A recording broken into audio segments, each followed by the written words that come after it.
Perfect. Thank you. Hello, everyone. Welcome. We have a great speaker today. Farinaz Koushanfar is a professor and Henry Booker Faculty Scholar in the Electrical and Computer Engineering Department at University of California, San Diego, where she actually founded the UCSD Center for Machine Intelligence, Computing, and Security. She received her PhD in Electrical Engineering and Computer Science from UC Berkeley, and her research addresses several aspects of efficient computing and embedded systems with a focus on system and device security, safe ML, and federated learning, privacy-preserving computing, as well as real-time energy efficiency AI, under resource constraints, design automation, and reconfigurable computing. Farinaz has received a number of awards and honors for her research. Just to mention the Presidential Early Career Award for Scientists and Engineers, the PKs from President Obama. That's a great award to have. And the ACM SIGDA Outstanding New Faculty Award, Cisco IoT Security Grand Challenge Award. Come on, you don't need just to mention a few. So you will see a great presentation from Farinaz. We are very happy to have you here and looking forward to your talk. Thank you. Thank you so much, Gabriella. It's, of course, a pleasure to be here. I mean, virtually meet with you and Dirisha, but also have this audience. I am humbled by your introduction, but I want to talk about a topic that is near and dear to my heart today. Something that I have also briefly collaborated with Gabriella, but I think, you know, the spin that my group takes and the research that I'm trying to propose, which I think is is something that has been a little bit overlooked in terms of the importance, is something that I hope a lot of students will get interested and be inspired to continue on. I just don't need to give you this presentation because I know by now you all know that AI has enabled a new level of productivity. We are really rightfully at the cusp of the fourth industrial revolution, which rightfully is being called automation revolution. A lot of things that used to be done manually are now really automated or getting automated by the power of the computing and the AI algorithms that has been fueled by this power of computing. I'm sure you guys are all familiar with several applications in computer vision, different search engines, reconstruction, cyber physical system. And this is has been really fueled by the deep learning in terms of the functionality. And I guess newer versions of deep learning as they're coming along, like transformers and so on. But so far, a lot of research has been mostly on how you integrate these machine learning systems into the real physical system or the real system that is going to, cyber system that is going to use it. So the issues that have been being addressed are, of course, physical important performance. These are very complex algorithms. They take a lot of resources, a lot of energy. Another issue that is something that Gabriella has also worked on a lot is how do you ensure reliability of these algorithms? And, you know, assurance, adversarial attacks, and all that are possible, of course. And we will be talking a lot about those in this talk. There are other issues that are arising. For example, people are putting a lot of resources to develop these algorithms. And now once they develop these algorithms, it becomes a part of their IP. Now, how do you protect all these resources and all this research that goes on into building these algorithms and models, it's another, it brings in another set of challenges. And of course, last but not least is a lot of issues in terms of the user privacy, which is another topic that I do research on, but I'm not going to be talking a lot today about. But what I'm going to really focus is reliability assurance, but with a hint of physical performance. This is something that is really, I guess Gabriela briefly mentioned that I am the founding co-director of the MIX Center, the Center for Machine Intelligence, Computing and Security at UCSD. And this is basically talking about our approach versus the classic approach in computing. So this is a classic approach in computing and learning, where people were working in the data and algorithm space and trying to optimize things. And once they had an optimized solution, then they went and they mapped things into hardware. And security often came as an afterthought. This is the approach that integrated approach that I'm trying to advocate in the MIX Center, where we're seeing this as a whole system, not as a standalone solution. So the data and algorithms, as they're being developed, they have to be co-developed with security and hardware, so we could co-optimize the whole system end to end.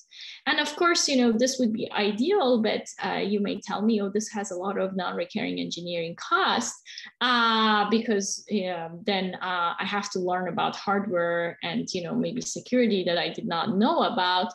And the answer to that question is automation. We need to somehow have automated tools that can do this co-optimization all together. So users, they don't need to worry about the details of the system details, but they can still have a performant, robust learning algorithm that can work in real life.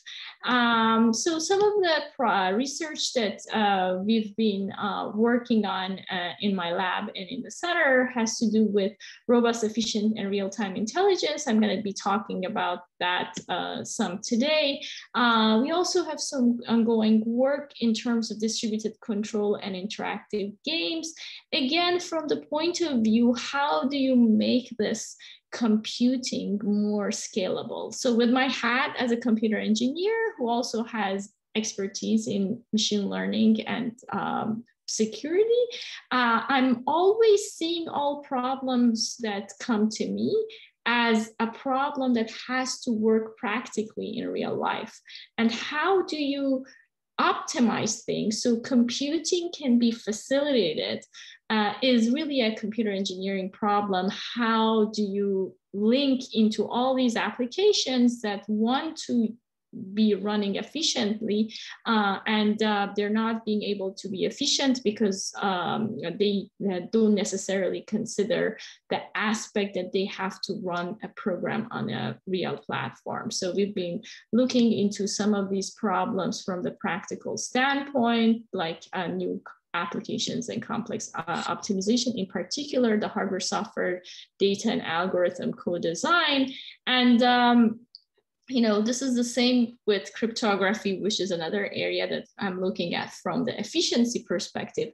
How do you design your crypto algorithm and co-optimize it with the application so you get the best performance out of these systems? Unfortunately, I'm not going to talk a lot about this aspect of my work, but this also yields a lot of promise for people who are interested in crypto and privacy. We actually have a paper coming up at CCS next week where we report the best ever results for deep learning on encrypted data with crypto algorithms. And this is a field that I think has a lot of potential to pursue if we're doing that. So let me just go through the rest of the talk, talking about a little bit about why we see non-robustness from the algorithms that we see. And then I want to emphasize on scalability and real-timeness of robustness. So there's a lot of work that is going on in trying to address robustness in learning algorithms. This has been a really fruitful field. A lot of great research has gone into it, but not everyone who has done research there has focused on, can I make these algorithms practicable? Can I make it such that they run in real systems, for example, in real time, as your automated car is making decisions? And this is a subject that we have been really focusing on. For example, I have a couple of projects with the auto industry where we are looking into how do you make these algorithms robust without violating the real-timeness of these algorithms. And then, of course, the further distributed learning and others, they come at the end. So for those of you who may not be familiar with robustness in terms of learning, it has been pointed out in the past 5-6 years that the deep learning models can make surprising errors. This is basically people have shown that they could give certain inputs to the classifiers, and with the input has a little bit of a noise that, for example, if you're talking about a computer vision application, that noise will look very natural to human eye. It doesn't even get detected, so they just classify it as the same thing as they used to. But that structured noise can trick the algorithm to actually classify it as something completely different. So here is an example, to human observer, if this noise is added to this truck or bus, it will be classified as a bus still. It doesn't, our eyes, they don't detect it, but the deep learning model can be made such that it can make an amazing error in classifying things. And this is an example of an adversarial sample. There are other problems in terms of robustness. People have shown that you could actually have data poisoning attack, where during the learning, you inject some poison data into the model, and then later on during the execution of the model, if you give those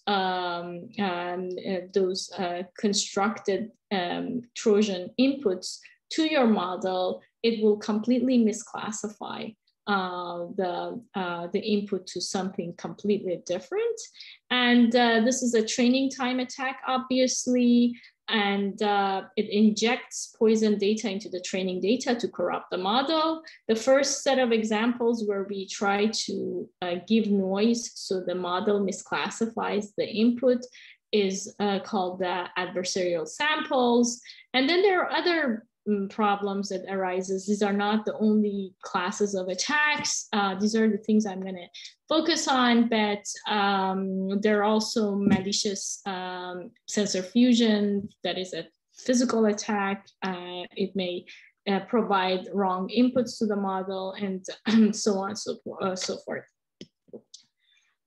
So let me talk about some of the work we've done in terms of the adversarial attacks. And again, I just want to make sure that you're following that this has been a great field and a lot of research has been gone up. But in terms of the amazing results people have had. But what I want to bring your attention to is really this robust learning as it goes into the context of the real systems.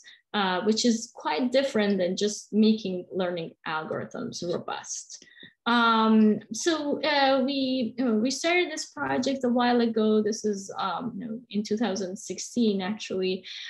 We looked into this problem of trying to have a defense against adversarial attack. And it was actually at the time the first unsupervised defense. So it was not using any information from the attackers. It was just using explainability of the model we had to try to detect the adversarials. And it was basically, I think, the first time that AI explainability has been used for adversarial defense. But what we really focused on is to have a real-time defense. So we looked into making this system fully real-time with hardware software co-design and acceleration. And this is something that we've also been working on technology transfer. So we have patents, we're in some national programs, and in particular with with SRC, we're collaborating with a number of companies that are doing this for the auto industry in real life. So here is some example of the attacks or the defenses that have been going on at the time. As you see here, this was unsupervised. It was robust against black box attacks. I'm not sure why my slides are a little bit messed up. Sorry for that. And then we looked into preserving the deep learning architecture, not changing the deep learning architecture, and hardware acceleration. So let me just go to this issue that I want to keep emphasizing for the rest of my talk, and that's an issue about explainability. I think a lot of these adversarial attacks and data poisoning attacks happen because these models are complex and we don't necessarily get enough explainability inside the model. This is a really toy example showing what I want to talk about.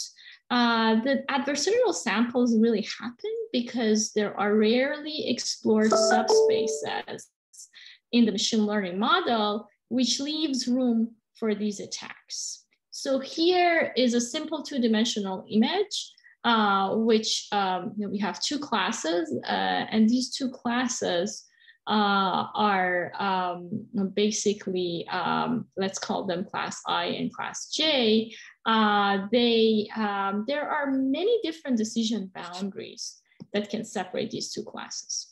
So in fact, if you're only talking about linear decision boundaries that happen to be in the middle, because we only have these two classes, as you could see, any of the lines that I'm showing in orange is actually a classifier that could classify between these two classes. Now, depending on which of these classifiers I use, there will be if I look into the image of these classes that is projected into the boundary, I get a different distance for each of the classes. And as you could see here, the most contrasting one that clearly separates between these two classes is, of course, in this very simple example, the orthogonal one. But the moral of the story is that non-robust decision boundaries in high dimension are very common. It's because we have noisy data points. So this decision boundaries are not clearly defined. We may have limited data because it's a high dimensional space. We have very limited data, and there may be some inefficient use of regularization. Something that actually we have seen more and more in recent years, and that's I guess, collective intelligence type of observation, is that it turns out that the deep learning models or the complex models are also very sensitive to kind of high dimensional content in the or high frequency content in the images and in other forms of data.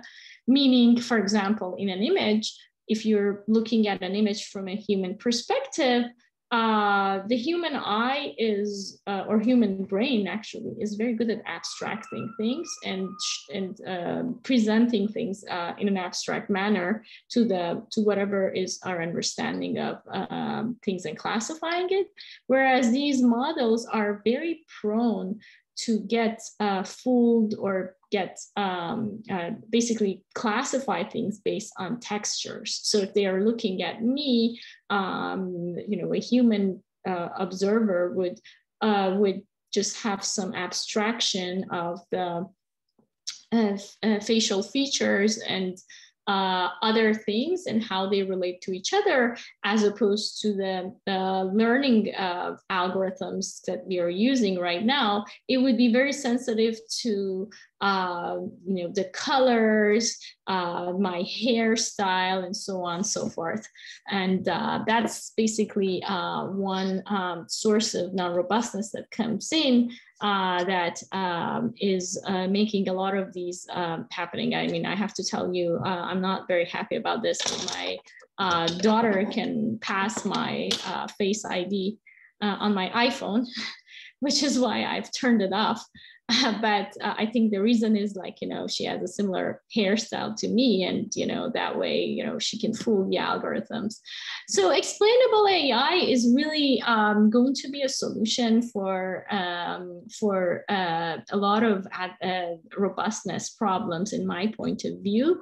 So we're moving from black box AI, which is a second generation model such as deep learning that we have, into interpretable AI that can be trusted and understood by human.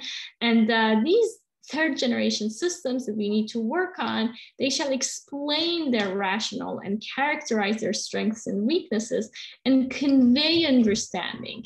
It's not just about you know, just doing some inference based on the previously seen data, but really understanding and talking about the rationale and characterizing where they may have a problem. And this is what we actually took into account when we were developing DeepFense, is that instead of trying a lot of work at the point, they were trying to retrain the model with adversarial data or try to see what is happening inside the model. What we did instead is that we, in a pre-processing phase, we tried to, instead of changing the original model or retraining the model, we tried to understand where are the distribution of the parameters of this original model. So after we looked into this distribution, and then we trained these parallel defenders who were not necessarily based on deep learning, but they were using, for example, Gaussian kernels to understand the distribution of how the data is behaving in different layers of the deep learning. And then what we did is, as the model was running, we were using this parallel learners to tell us, is the distribution of what is coming in similar to the distributions I have seen before, or this model has been trained before, or not? And, you know, the answer, if it's no, it doesn't mean that it's adversarial. The answer is, I don't know. This could be an adversarial, right? Because instead of trying to, because, you know, I really have a fundamental issue with retraining with the attack data, because if you're thinking about a learning model, what a learning model does is that it abstracts a really huge dimensional space into a number of parameters that we can deal with, like into a much smaller space. And now if you're trying to retrain your model with adversarial examples, what happens is that you try to learn a little bit more of that high dimensional space and compact it in this lower dimensional space, but there is still so much that you have not seen and you have not learned. No matter how much you do, this lower dimensional model is never going to be complete in terms of that high dimensional space that it's trying to abstract. So there's always a probability of making a mistake if your approach is, I'm going to see what went wrong and I'm going to integrate it, fix it, and next time, if I see something similar, then I know what it is. So that doesn't work as well as thinking about, can I explain what this model was trying to learn? So if you're looking into a model and you can say, this is the distributions these models have been trying to learn. Now, every time I have a new data, I can check if this falls within the distributions I've seen before. And if it does, then great, this is something that I have learned before and I have a high confidence that I've learned it well and I can perform on it. But if it does not fall within what I've learned before, then it could be a problem because, it either belongs to those spaces where I did not have enough data to train, where I had bad decision boundaries, or I had noisy data, so I couldn't have a conclusive answer. And that is places where my distributions have a very low confidence about what I have learned.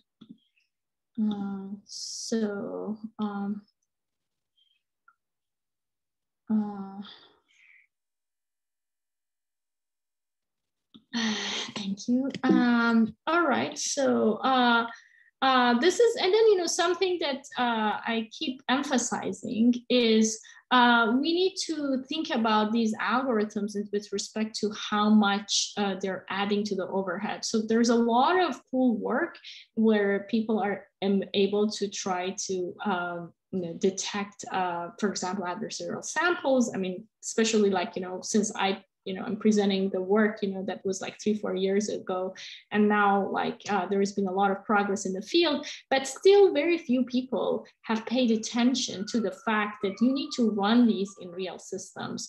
You need to, the same way we now have accelerators for deep learning or for machine learning in all phones that we have, in everything that we have, these accelerators have to be implemented with the robustness in mind so that we can have robust learning algorithms that works efficiently in practice and in real time, because a lot of applications need that support. And then there was this another issue about adversarial samples. A lot of people before our work talked about transferability of adversarial samples. And this is something that we also looked into. And again, it looked to us that this is a problem with explainability, whereas transferability. So the thing is, and these were for MNIST data set, which is a really small data set that is only doing handwriting recognition. These were the samples that were people called adversarially transferred samples. So if you look into this, these are things that even a human observer would have a hard time classifying. So, this is like, a 6, which is a true label that, has been sometimes misclassified as a 1. This is a 9 that has been misclassified as a 4. This is a 4 that has been also misclassified as a 9. This is a 5 that has also been misclassified as a 3. And this is a 3 that has also been misclassified as 4.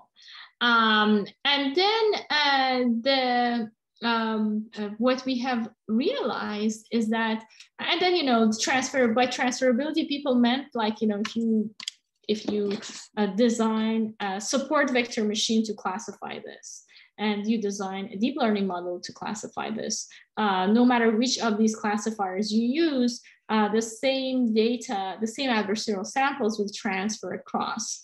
And I really think it's not transferability of the adversarial samples, the explainability of the boundaries, which creates this problem. So transferability is just a second order effect and not really the source effect for what we are seeing, because even human observers would make mistakes if you gave them this data. So again, this goes back to the issue of explainability and not necessarily adversarial transferability. And explainability is having mistakes here because these are really data points that are on decision boundaries. These are not data points these are noisy data points.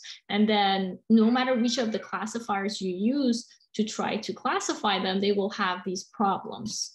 So that's another issue that I think it needs to be taken into account.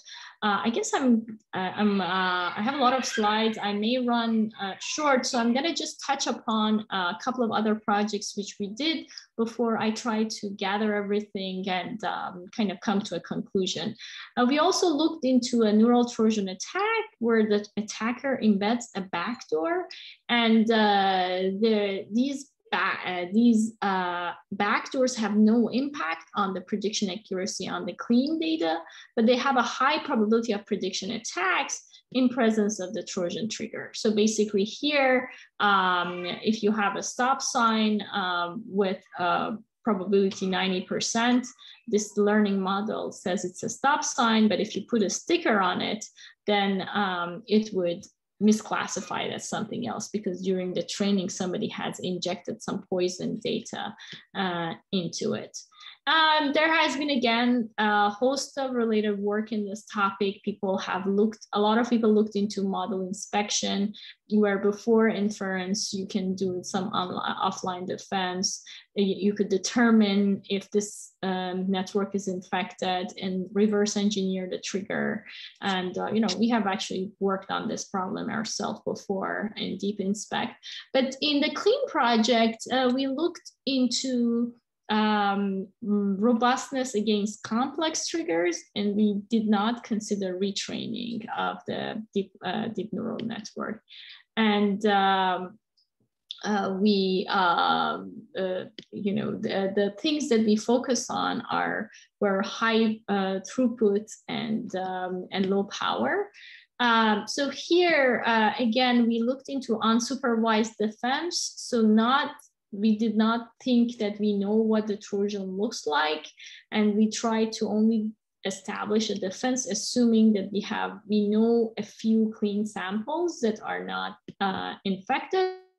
We developed some theoretical bounds for this problem, and we also looked into acceleration, how you could put this into an accelerated platform so that you could detect these instances again in real time and without a lot of overhead in terms of the power and power consumption. So the threat model has been that the client has access to the model weights, but not the training data. So they know the model and the weights. They have access to a small subset of clean data that we can trust, but these are unlabeled. So we don't really know what the label of these data are. But then the client doesn't know if the model is Trojan or not, and they don't know any information about the Trojan shape or the pattern. Again, the methodology is similar to the DeepFense, which I explained earlier, which is really learning of the distribution of the clean data. And learning the distributions here has a little bit of a different meaning than learning the distribution of the in the DeepFense, because there we were looking into distribution of the parameters in the data within the layers. We looked into having a online dictionary learning that, as the new data comes, can learn a statistical distribution of the data. And then we use the sparse approximation to have to make sure that we can mark in real time out of distribution samples. And then using these two methods, basically, you know, as I mentioned, it's again talking about the distribution. So if you have something that within your distribution, if they come, they have a small error. If something comes and it's outside the distribution, it has a large error. And then here is like really where the you know, where the key comes in. And we looked into recovering these signals both in the frequency and the spatial domain. It turns out that these digital Trojan triggers have very high frequency content. So we looked into frequency analysis of the input space to figure out these high frequency content. And then also we had a feature analysis of the victim model that went in parallel with the analysis of the input data, showing in which places these high frequency content were being implemented. So here is just one example of a Trojan data with some noise here, which does not really impact this picture, but it caused a complete misclassification. So we this is of course for only for presentation purposes. In real life, the examples were way more challenging to detect like this with CLEANN. We also emphasized on real-time and low power execution. So we had this FPGAs, but we also looked into the ground truth label recovery and the attack success rate. I'm not going to go through the details of the implementations. I'm not going to have time to go through a lot of work. This is something that we've presented along these lines recently at Unix Security, where we looked into attacks to speech recognition system and explainability of the speech to try to detect the adversarial versus benign samples. And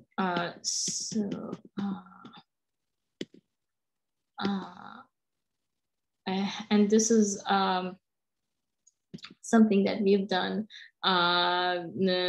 together with Gabriella, where we looked into the scratches as a vulnerability of the deep neural networks.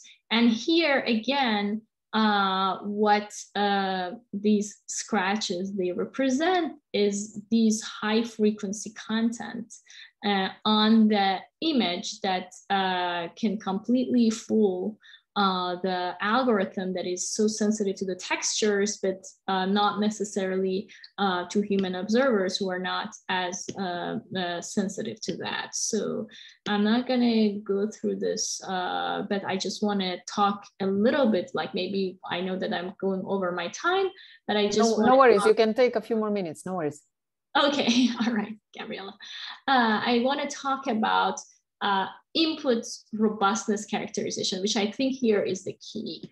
Most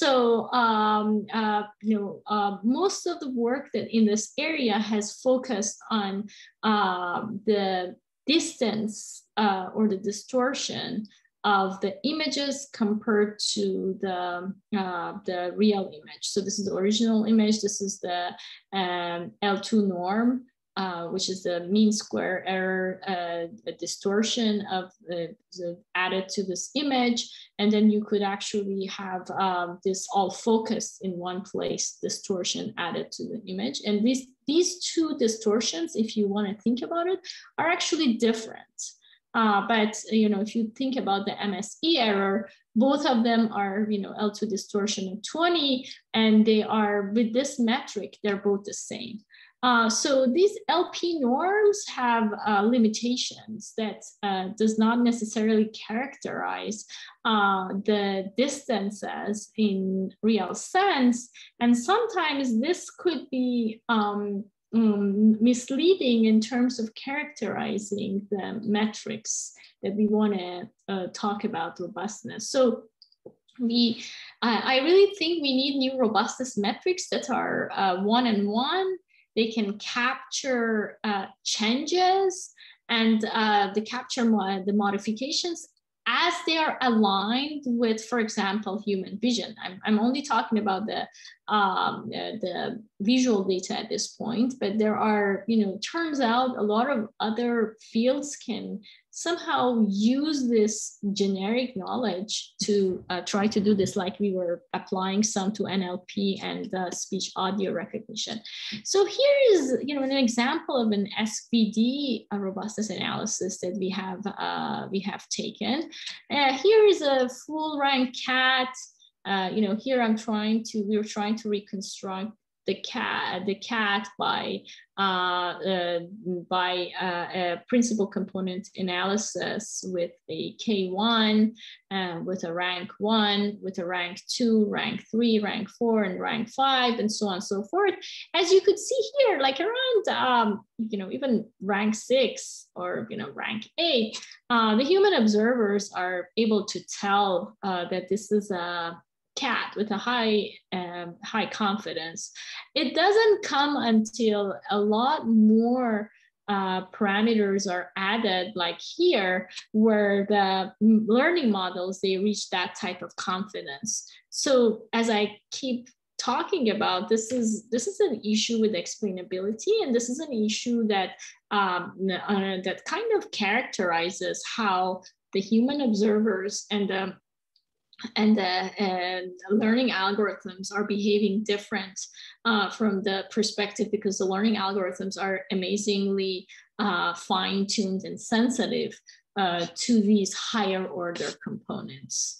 So it turns out that this naturally trained neural networks, they rely largely on higher rank features than we expect. But when we try to make them robust, they largely rely on lower rank features. So they basically look into very different features of the data, and that's a big source of the problem. And now this phenomenon, it turns out that it persists across other deep neural network architectures. And the question we asked is, does training on low rank images improve robustness? And it turns out that actually it does improve robustness. And other people have observed it in different forms. For example, they looked into limit the quanta of the model and try to do this, but not from the perspective of an SVD analysis. So which brings some sort of explainability into which features and what kind of ranks we are seeing. So what we are trying to do here is we're looking into devising new accuracy metric that incorporates the image rank, and using this rank as a data augmentation in semi-supervised learning can tell us something about the exactness of the algorithm versus the robustness of the algorithm and how the two of them interact. Now, of course, a lot of things are changing because a lot of the learning that I have shown is in the centralized domain. And now there's a lot of new systems that are emerging that are using federated learning. And these problems tend to get exacerbated in that domain, in particular the Trojan attack, because of the distributed sources gathering information to learn. And this is a problem that I think needs a lot of research for those of you who are looking for good research topics. So in federated learning, the different machine learning model is being trained on different smaller platforms, and then they get aggregated by a server who keeps updating the parameters to these models. Just before I finish my talk, which is going too long, I want to tell you an overall summary of what I really would like to advocate. And that is, I would like to advocate an overall design which takes into consideration not just one aspect of the data and algorithm, but aspects of robustness and performance into the system. And a lot of the work that I presented today have automated tools that can be adapted and used by various researchers. So I think if you want robust machine learning and secure machine learning to be integrated into real systems, there is a need to co-design and co-optimize all these aspects with each other. And I really think this end-to-end automated solutions can address a variety of challenges. The one issue that I try to highlight throughout my talk is the issue of explainability. And I think that's a fundamental aspect that needs to be addressed if you're talking about robustness. So there's a lot of cool problems that exist. I'm just, looking ahead into addressing more and more of these problems. And with that, I would like to thank you all for your attention and acknowledge the ACES lab members and a lot of collaborators, including Gabriella, whom we've had very fruitful collaborations with throughout the years, and acknowledge all the great sources of funding that have supported our work. And with that, I would like to open the ground for questions. Thank you. Thank you. I hope you can either put the questions in chat or just unmute yourself.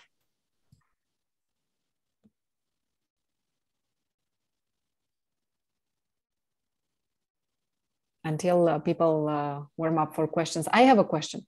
Have you guys discovered any Trojan, real one? One that has been in the wild somehow and people have been impacted by it? So we did not a real Trojan, I would say. That's a good question.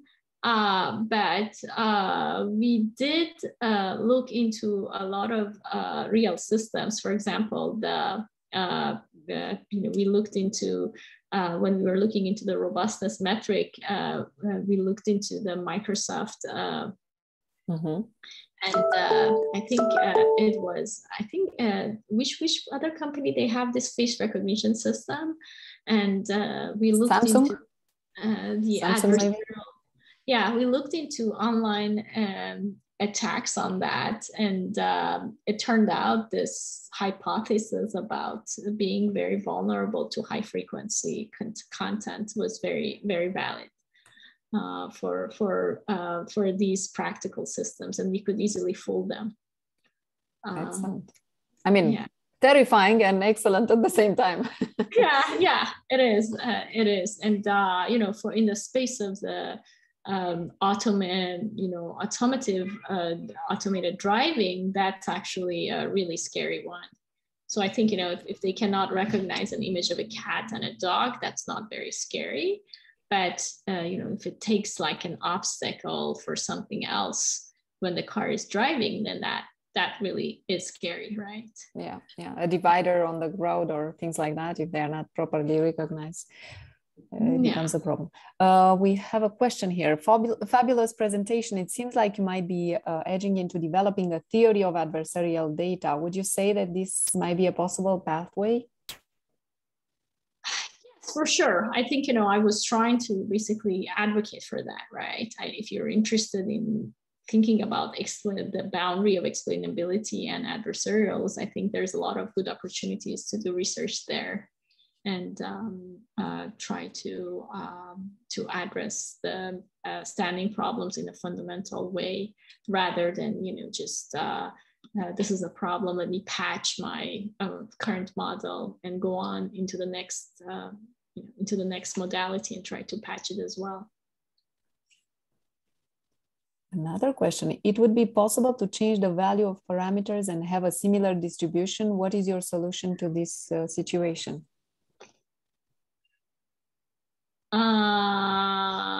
Yes, I mean, it would definitely be possible to change the value of the parameters and have a similar distribution. So I'm not sure if this is a situation, right? Because we're talking about the fundamental distribution and not completely the parameters. So we are looking into the distribution of the data as it's getting classified by each of the parameters in each of the layers. So I may have conveyed it wrong, but so it doesn't matter which parameters you use. So if you think about like a high dimensional complex model, such as a deep learning, at the end of the day, it tries to approximate the surface, right?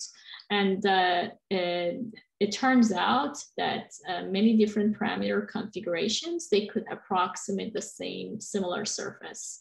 So it really doesn't matter which one you choose, as long as you have a representation for the distribution of that surface. It doesn't matter which parameter set you use, really. Any other questions?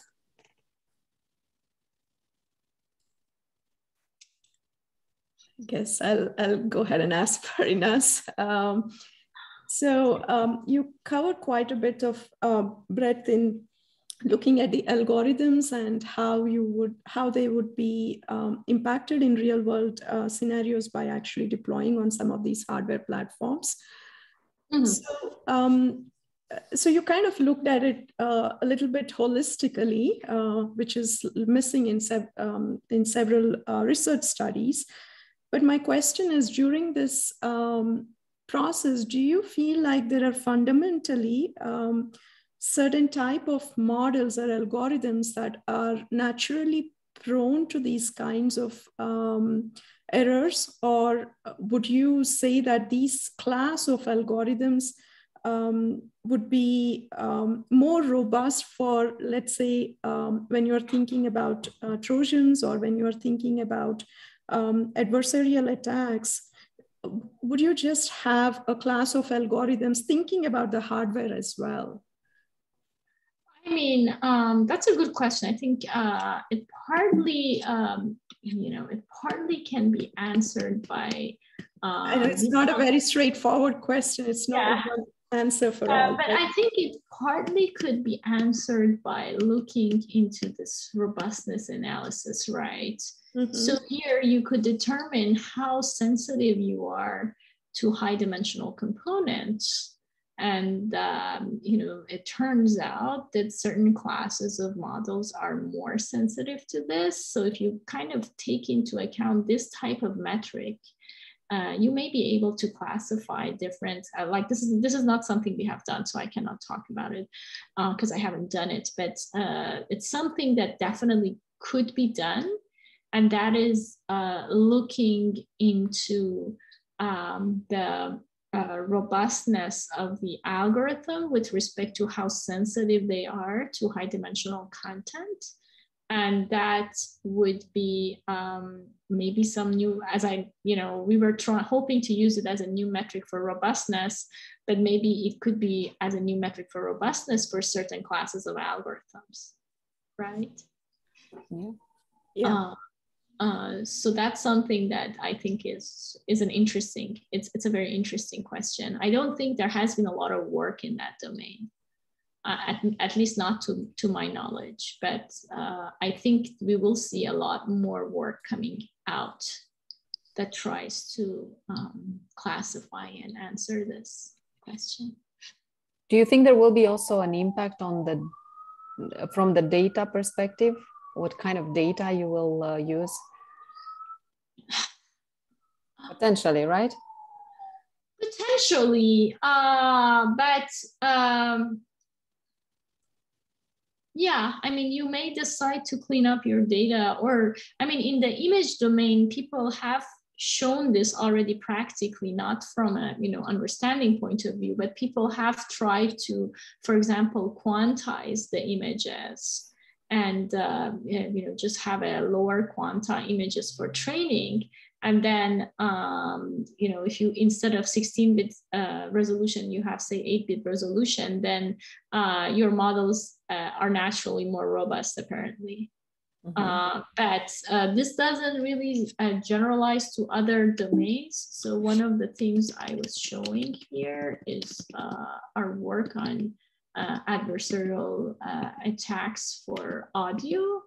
And what we did is we looked into this type of transformation. And this is what we call the naive transformation. In the audio domain, we try to quantize and dequantize, or downsample and upsample and even filter. And it turned out that these really impacted the quality, and these were not really good ways to avoid adversarial. So instead of this type of transforms, which we call the naive transforms, we realized if you look into the explainability and find transforms that can explain the signal, you could be better informed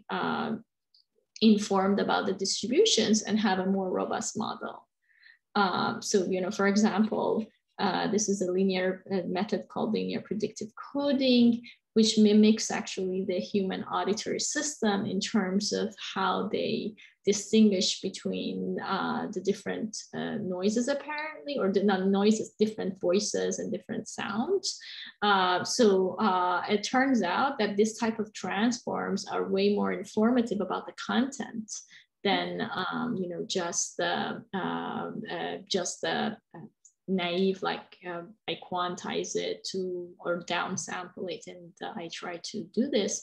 And with this type of transforms, we were much more robust with considering this type of transforms. So I think fundamentally it is possible, but it really varies from one domain to the next. Like in the image domain, if you make things quantize, you naturally change the resolution and high frequency content, but it wasn't necessarily the case in other domains. Does it answer your question? Yes, thank you. And one last quick question. In case of contaminated data set with adversarial attacks, is it possible to have a parallel network focusing on detecting the common adversarial distribution? I assume. So we did the opposite, right? So we looked into a parallel data set that looked into common clean distribution. But you could imagine having a parallel network that looks into a common adversarial distribution. We haven't done it. That's an interesting idea. I guess it's kind of a counterfactual learning. But I think it will learn throughout time some information about the adversarial samples, but I'm scared what it may be. You know, it may have two problems. I mean, I haven't done it, so I don't know, but it may have the problem of what I explained in the middle of the talk, where you try to map a high dimensional space to lower dimensional space.